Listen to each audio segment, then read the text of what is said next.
초현현절 첫째 주일을 맞이해서 오순절 마가다락방에 임했던 성령이 오늘 이 시간 삼위교회 여러분에게 임하시기를 성부와 성자와 성령 이름으로 축원합니다. 오늘 설교 말씀은 이달리아 군대의 백부장 고넬료의 집에서 사도 베드로가 행한 설교를 요약한 것입니다. 베드로는 이 설교에서 예수 그리스도의 인격, 그분이 어떤 분이며 또한 그가 무엇을 행하셨는지를 고넬료에게 소개하고 있습니다. 첫째로 38절에 의하면 나사렛 예수는 하나님께서 성령과 능력으로 기름 부으신 그리스도, 메시아다라는 것을 선포했습니다.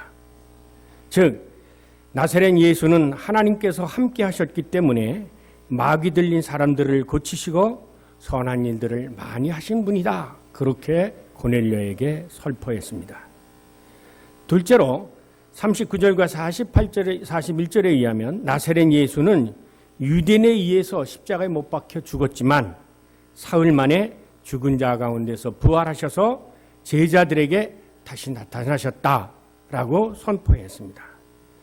그리고 셋째로 42절에서는 부활하신 나사렛 예수는 하나님께서 살아있는 자와 죽은 자의 심판자로 세우셨다. 그러니까 우리들의 모든 삶은 이제 언젠가는 예수 그리스도 앞에서 심판을 받을 것이다. 이렇게 선포를 했습니다. 그리고 끝으로 이 사도 베드로가 스스로 깨달은 것을 고백합니다. 고넬료 집에서 설교를 하게 된 경위를 자세히 듣고 난 후 34절에서는 하나님은 신분과 계급에 상관없이 사람을 외모로 보지 아니하시는구나. 각 나라 사람 중에 하나님을 경외하며 의를 행하는 사람들은 하나님이 누구든지 다 받아주신다. 이런 사실을 깨닫게 되었노라고 고넬료에게 선포합니다. 다시 말씀드려서 하나님은 유대인의 하나님도 아니고 미국인의 하나님만도 아니고 한국인의 하나님만이 아니라 온 인류의 하나님이라는 것을 베드로가 깨닫게 되었다고 이제 고넬료에게 설교를 했습니다. 이 내용이 오늘 사도행전 10장 34절과 43절에 이르는 내용입니다. 그런데 오늘 이 한 설교는 사실은 사도 베드로가 오순절 날 성령이 임해서 그때 설교한 내용과 똑같습니다. 거의 틀린 점이 없습니다. 그렇다면 배운 것도 없는 이 사도 베드로가 어떻게 그 몇천 년에 이루어졌던 하나님의 역사와 그리고 예수 그리스도의 그 행하신 모든 기적과 행적을 하나로 이렇게 아주 컴팍트하게 아주 간략하게 요약해서 선포할 수 있었을까 생각해 보게 됩니다. 그것은 사도 베드로가 고넬료의 집에서 설교하기 전에 먼저 이상한 경험을 하게 됩니다. 그 초자연적인 영적 경험을 하게 되는데 그게 바로 오늘 본문 앞에 사도행전 10장 9절서부터 6절에 기록되어져 있습니다. 잘 알고 있는 말씀이십니다. 베드로가 다른 제자들과 함께 욥바로 가게 되어졌습니다. 이제 욥바의 성에 가까이 이르렀을 때 베드로가 기도하려고 지붕에 올라갔습니다. 그 시각은 오늘 지금 이 시간과 같은 거의 12시, 6시, 6시경이었습니다. 그때 한편에서는 사람들이 음식을 맞느냐고 분주했고 사도 베드로는 이제 기도를 하려고 지붕으로 혼자 올라갔습니다. 그때 황홀의 기간에 아까 우리 정명 교수님 읽어주신 것처럼 예수님이 세례를 받을 때 하늘이 열리고 그 다음에 비둘기같이 성령이 그에게 임하는 것처럼 하늘이 열리더니 하늘에서 한 그릇 같은 것이 내려오는데 그곳에는 이 땅에 있는 각종 네발장신 짐승과 기는 것과 공중에 사는 것들이 있었습니다. 그때 갑자기 베드로가 이런 소리를 듣습니다. 잡아먹으라. 베드로가 주여 그럴 수 없습니다. 그렇게 얘기할 때 두 번째 소리가 들립니다. 하나님께서 깨끗하게 하신 것을 내가 속되다 하지 말라. 이런 일이 있은 후 그 그릇은 다시 하늘로 올라갔습니다. 뿐만 아니라 또 다른 한편 백부장 고넬료도 베드로와 유사한 영적인 체험을 하게 됩니다. 그것이 바로 사도행전 바로 맨 앞에 10장 3절과 8절에 이르는 말씀입니다. 하루는 제9시쯤 그러니까 오후 3시쯤 됐습니다. 기도하는 중에 이제 환상 중에 누가 나타나면 고넬료 집에 하나님의 천사가 나타납니다. 그리고는 천사가 와서 뭐라 그러면 고넬료야 네가 기도한 거 하나님 앞에 다 상달되었고 하나님이 네가 기도한 거 다 기억하고 계셔. 그러면서 지금 저 요바에 베드로가 있으니까 너 사람들을 보내서 그 베드로를 총해서 그가 말하는 것을 좀 들으라 하면서 천사가 고넬료에게 그렇게 적습니다. 그 말을 듣고 난 고넬료는 경건한 사람을 보내서 바로 곧 이제 베드로를 청해서 오게 되어집니다. 그래서 베드로가 청해서 와서 어떻게 내가 너희들이 나를 알게 되냐 이렇게 다 자체지정을 듣고 보니까 하나님이 나에게 비전으로 보여주셨던 거하고 고넬료에게 보여주셨던 그 천사가 나타나서 한 얘기하고 이게 연관성이 있구나라는 것을 베드로가 깨닫게 되어졌고 그런 상황 속에서 사실 그 당시는 유대인들이 이방인들하고 접촉조도 안 하는 그런 상태였고 그런 시대였지만 베드로는 과감하게 고넬료에게 예수가 어떤 분이냐라고 하는 것을 선포하게 되어졌는데 아까 선포한 내용이 바로 예수가 그리스도다. 예수가 죽은 자 가운데서 부활하셨다. 예수가 마지막 날에 심판주로 오실 것이다. 우리 모두는 다 하나님 앞에 설 것이고 이제 그렇지만 하나님께서 그를 믿는 자들을 그에게 그의 세례를 받는 그 이름으로 세례를 받는 자는 구원해 줄 것이다 라는 이러한 메시지를 선포합니다. 사실 베드로가 이렇게 선포한 메시지는 기독교 복음을 한마디로 취각해서 간략하게 요약해 놓은 것입니다. 그런데 이 고넬료가 경험했던 거하고 베드로가 또 요바에서 경험했던 거하고 똑같은 유사한 사건이 여러분이 잘 아는 대로 오순절 마가의 다락방에서 일어나겠습니다. 그것은 뭐냐면 사도행전 2장 1절에 4절에 기록되어 있는데 오순절 날의 이름에 천하에서 만국에서 예루살렘 많은 사람들이 모여왔습니다. 그때 호련히 하늘로부터 그러니까 예수가 왔을 때 하늘이 문이 열린 것처럼 하늘로부터 급하고 강한 바람 소리 같은 것이 올려가지고 온 집안에 가득하더니 그 바람이 휘휘처럼 해서 각 사람에게 임하는 것을 보게 되어졌습니다.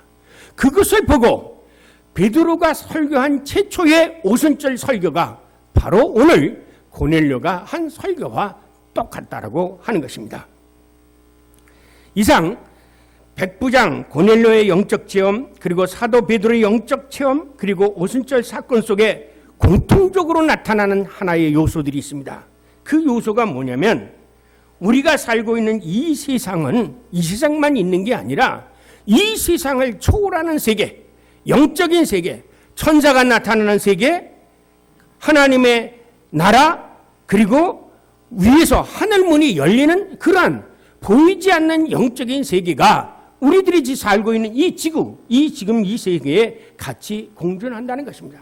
그래서 때로는 그 세계, 우리들이 알 수 없는 그 세계가 문이 열리고 그 문이 열리는 사건을 성경에서는 하늘문이 열렸다. 그렇게 표현하고 있는 것입니다. 오순절 사건에도 마찬가지입니다. 호련히 하늘로부터 급하고 강한 바람 소리가 그들이 앉은 온 땅에 가득하였습니다. 여기서 우리는 고넬료에게 나타났던 하나님의 사자, 그러니까 천사들이죠. 그리고 예수님이 세례를 받으실 때 열렸던 하늘문, 그리고 베드로에게 하늘 보자기처럼 뛰어내려왔던 그 하늘, 그리고 오순절 마가의 다락방에 임했던 것처럼 급하고 강한 바람 그 성령이 하늘문이 열리면서 그들이 살고 있는 세계에 임하였던 사건들을 우리는 발견할 수가 있습니다. 이것은 뭐를 얘기해 주는 거냐? 우리들이 이 세계는 우리들이 보는 이 세계만 있는 것이 아니라 우리들로서는 볼 수 없고 느낄 수 없는, 그러나 하나님이 원하시면 언제든지 우리에게 그 세계를 보여줄 수 있는 영적인 세계가 우리들이 살고 있는 이 세상과 함께 공존해 있다고 하는 것을 가르쳐 주는 것입니다. 삼회교회 성도 여러분, 이 사실을 믿으시기 바랍니다. 만일 이러한 사실을 믿지 못하신다면 여러분은 무슨 근거로 기도를 하십니까? 하나님이 기도를 듣고 그 영적인 세계 안에서 여러분의 기도를 듣고 계시지 않는다면 기도는 무엇으로 합니까? 살아계신 하나님의 나라, 보이지 않는 영적 세계가 없다면 우리가 여기서 모이는 이 예배가 무슨 의미가 있습니까? 이건 아무것도 의미가 없는 거예요. 하나의 종교적인 쇼예요. 그러나 여러분이 하는 기도는 하나님께서 듣고 계시다는 것을 믿으시기 바랍니다. 왜? 천사가 나타나서 고넬료에게 뭐라고 얘기했습니까? 네가 기도한 것을 하나님께서 기억하신 바 되었다. 그렇게 전한 겁니다. 기억하신 바 되었다가 이제 적당한 때에 가장 적합한 때가 이름에 하나님이 천사를 보내서 너로 하여금 베드로를 통해서 복음을 듣게 하게 만들었다는 것입니다. 그러니까 만약에 우리가 이 보이지 않는 세계가 존재하지 않는다면 우리들이 행하는 모든 것들은 아무것도 아닌 것입니다. 우리는 우리의 기도를 하나님이 듣고 계시다고 믿기 때문에 기도하는 거 아닙니까? 우리 예배를 하나님이 받고 계시다고 믿기 때문에 이 시간 우리 여기 와서 예배를 드리는 거 아니겠습니까? 그런데 제가 왜 이렇게 강조를 하게 되냐면 저도 신학을 했고 학교에서 가르치고 또 교회에서 수없이 설교를 했지만 참 안타깝게도 이 보이지 않는 하나님의 나라를 믿지를 않습니다. 그러면서 교회만 나오는 거예요. 그것은 기독교인들이 아닙니다. 오늘이 주효년 첫째 주일입니다. 예수님이 세례를 받고 처음으로 선포한 얘기가 뭡니까? 하나님의 나라가 가까웠으니 회개하고 복음을 믿으라는 것입니다. 그리스도 교인들은 하나님의 나라를 믿는 거지 이 세상에서 잘 먹고 잘 살기 위해서 그리스도인이 된 것이 결코 아닌 것입니다. 고넬료가 기도한 것을 하나님께서 들으시고 고넬료에게는 천사를 보내셨고 베드로에게는 하늘문을 여시고 광주리에게 네 발 달린 짐승과 기는 것과 공중에 사는 것을 내려주셨고 그래서 그에게 이방인에게 복음을 전하라고 계시한 것입니다. 그러므로 백부장 고넬료가 경험한 영적 세계의 전모를 자세히 들은 베드로는 이제 자신이 깨달은 것을 고백합니다. 하나님은 우리들이 세상적인 계급 혹은 세상적인 신분 어느 민족 여기에 달려있는 게 아니라 누구든지 하나님은 외모로 보지 아니하시고 이 하나님을 경외하고 하나님을 찾는 자에게 나타나시는 그런 분이시로구나. 온 인류의 하나님이구나 라는 것을 알게 되었습니다. 그래서 오늘 본문에서 하나님은 예수는 만유의 주다. 온 민족의 주다. 만유의 하나님이다. 이렇게 선포하고 있는 것입니다. 백부장 고넬료의 영적 체험, 사도 베드로의 영적 체험, 그리고 오순절 사건 속에 공통적으로 나타나는 두 번째 요소가 있습니다. 그것은 하나님 안에 있으면 하나님의 세계 안에서는 과거, 현재, 미래, 시간과 공간이 모두가 다 초월된다는 것입니다. 그래서 여러분이 잘 알고 계실 때 예수님이 변화산상에서 누구를 만납니까? 과거의 모세와 뭡니까? 엘리야를 만나지 않습니까? 그렇기 때문에 우리는 이 하나님 안에 이 세상에 살지만 하나님의 영적 세계 안에 있을 때는 과거와 현재와 미래가 하나가 되어지는 것을 경험하게 되어진다는 것입니다. 다시 말씀드려서 고넬료가 있었던 가이사랴의 시공간과 베드로가 있었던 요바의 시공간이 동시화되고 동질화되어져서 서로 다른 경험을 하고 있지만 베드로는 여기서 하늘에서 내려온 보자기를 봤지만 고넬료는 여기서 천사를 만났지만 이 두 사건이 하나님의 성령의 역사 안에서 하나의 사건으로 결합이 된다는 것입니다. 이런 것을 생각한다면 우리는 지금 우리들이 여기서 그래서 내가 땅에서 풀면 하늘에서도 풀고 땅에서 매면 하늘에서도 매인다는 겁니다. 네가 지금 사람들 앞에서 나를 시인하면 마지막 때에 이르를 때 천사장 앞에 있을 때 내가 너를 시인하고 네가 사람들 앞에서 지금 나를 부인하면 마지막 천사장 앞에서 심판을 받을 때 나도 너를 모른다리라. 이렇게 과거, 현재, 미래가 오늘 내가 어떻게 사느냐에 따라서 서로 연결되어져 있다고 하는 것, 이것이 바로 고넬료의 영적 체험과 베드로의 영적 체험이 가르쳐주는 요소인 것입니다. 이 영적 체험을 통해서 베드로는 보이지 않는 영적 세계에 계신 하나님, 곧 나사렛 예수가 바로 성령으로 하나님께서 함께 하신 분이었구나, 임마누엘 하나님이었구나라는 것을 알게 됩니다. 그래서 38절에 베드로는 이렇게 고백합니다. 하나님께서는 나사렛 예수에게 성령과 능력을 기름 부듯 하셨으나 그가 마귀 들린 모든 사람들을 고치셨으며 이가 바로 곧 하나님이 함께 하신 분이다 라고 고백하게 됩니다. 베드로가 예수님이 태어났을 때 천사의 소리 들었나요? 못 들었죠. 그러나 예수님이 마리아에게 잉태해서 천사가 뭐라고 합니까? 네가 아들을 낳으리니 그 이름을 임마누엘이라 선포했던 것처럼 베드로는 성령의 인도함을 받으니까 그때서 예수가 하나님이 함께 하신 분이었구나 라고 하는 것을 고백하게 되었다는 것입니다. 삼회교회 성도 여러분, 왜 우리가 어렵고 힘들면 나의 힘으로 헤쳐갈 수 없는 일이 당했을 때 나를 구원해 줄 메시아, 나의 기도를 들어줄 그리스도를 기다립니까? 왜 우리가 예수 그리스도의 이름으로 기도를 합니까? 그것은 예수님께서 다른 보혜사 곧 나의 곁에서 나를 도와주시는, 나의 등 뒤에서 나를 함께 하시는, 내 옆에서 나를 도와주신 아드보카트, 보혜사, 그 보혜사를 하나님께서 약속해 주셨고 이미 성령을 통해서 우리들에게 보여주셨고 보내주셨고, 그래서 그 주님은 지금 성령으로 여러분들과 함께 하심을 믿으시기 바랍니다. 이런 걸 믿지 않으면 뭐토록 기도합니까? 이런 걸 믿지 않으면서 무슨 기도를 해요? 그래서 기도에게는 가장 중요한 것이 이러한 복음 메시지를 믿고 기도하는 자는 이미 받은 줄로 알라고 말씀하셨던 것입니다. 그러나 많은 사람들은 오늘날 기도를 하나의 어떤 수필을 얘기하는 것처럼 얘기합니다. 기도는 수필도 아니고 그냥 고백도 아닙니다. 기도는 가라 외치는 겁니다. 고통과 어려움이 있으니 하나님 나를 좀 도와주시옵소서 라고 외치는 것, 도와달라고 하나님에게 손을 벌리는 것, 이것이 기도인 것입니다. 왜냐하면 기도하지 않는 사람은 하나님의 살아계심을 경험하지 못하기 때문입니다. 여러분이 세미한 음성으로 남에게 말할 수 없지만 하나님 앞에 나와서 무릎 꿇고 기도한 것, 하나님께서 듣고 계시다는 것을 믿으시기 바랍니다. 이것이 바로 영적인 세계를 우리가 경험하는 것입니다. 그런데 이달리아 백부장 고넬료가 자신에게 사람을 보내어 청하는 것을 보고서 사도 베드로는 자신이 깨달은 또 하나가 있었습니다. 아까도 말씀드렸지만 이렇게 우리를 위해서 오시고 우리를 위해서 십자가에 못 박히신 이 그리스도가 바로 뭐냐? 마지막 심판주가 되는 것이다. 그렇다면 나는 어떻게 해야 되는가? 그리스도는 그냥 기도만 해야 되느냐? 아니야. 이제 살아계신 하나님을 경험했으면 너희들도 이 살아계신 하나님의 증언자가 되라는 것입니다. 예수 그리스도가 부활하셨다, 부활하셔서 살아계시다, 지금도 너희 기도를 듣고 계시다, 이 말을 가서 전하라는 것입니다. 그래서 사도 바울도 이방인하고 같이 상종도 안 하지만 그럼에도 불구하고 이것을 전하라고 했기 때문에 내가 너에게 전한다. 네가 들었으니까 너도 가서 전하라. 이것이 바로 베드로가 고넬료에게 한 말씀입니다.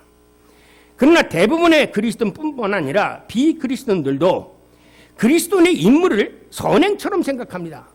교회 나가면 뭐 착하게 살아야 되고 뭐 남도 조금 구제를 해야 되고 이런 삶으로 생각합니다. 도덕적 윤리가 기독교가 아닙니다. 세상에 의인이 어디 있습니까? 도토리 키레로 누구는 조금 잘 자고 누구는 좀 악하게 살 뿐이지 하나님 앞에서 선한 사람이 어디 있습니까? 로마서는 말합니다. 의인은 없나니 하나도 없다. 그러나 기독교인이 다른 사람들과 다른 것이 있습니다. 하나는 부활을 믿고 이 부활의 증인으로 살아가는 것입니다. 세상의 소금과 빛으로 산다는 게 뭡니까? 나는 이 세상의 관심, 가치관과 이것을 다 떨어놓고 오직 예수 그리스도가 증하는 그 세계, 부활의 세계, 그 하나님의 나라를 믿고 그것을 믿고 살아가는 것. 그때 뭐가 됩니까? 나의 가치관이 변합니다. 그래서 사도 바울이 뭐랍니다. 내가 그리스도를 알고부터는 이 세상에 값있던 모든 것들을 다 배설물과 같이 여겼다고 말합니다. 오늘날 한국교회가 얼마나 많습니까? 그러나 한국교회에 복음이 없습니다.